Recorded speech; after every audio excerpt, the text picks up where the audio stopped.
حضرت مولانا مفتی تقی عثمانی صاحب رحمۃ اللہ علیہ کہتے ہیں،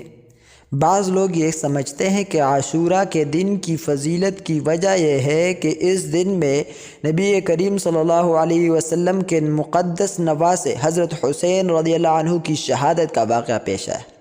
اس شہادت کی پیش آنے کی وجہ سے عاشوراء کا دن مقدس اور حرمت والا بن گیا ہے۔ یہ بات صحیح نہیں، خود حضور اقدس صلی اللہ علیہ وسلم کے عہد مبارک میں عاشوراء کا دن مقدس دن سمجھا جاتا تھا، اور آپ صلی اللہ علیہ وسلم نے اس کے بارے میں احکام بیان فرمائے تھے، اور قرآن کریم نے بھی اس کی حرمت کا اعلان فرمایا تھا۔ جبکہ حضرت حسین رضی اللہ عنہ کی شہادت کا واقعہ تو حضور اقدس صلی اللہ علیہ وسلم کی وفات کے تقریباً 60 سال کے بعد پیش آیا، لہٰذا یہ بات درست نہیں کہ عاشوراء کی حرمت اس واقعے کی وجہ سے، بلکہ حضرت حسین رضی اللہ عنہ کی شہادت کا اس روز واقع ہونا یہ حضرت حسین رضی اللہ عنہ کی مزید فضیلت کی دلیل ہے کہ اللہ تعالیٰ نے ان کو شہادت کا مرتبہ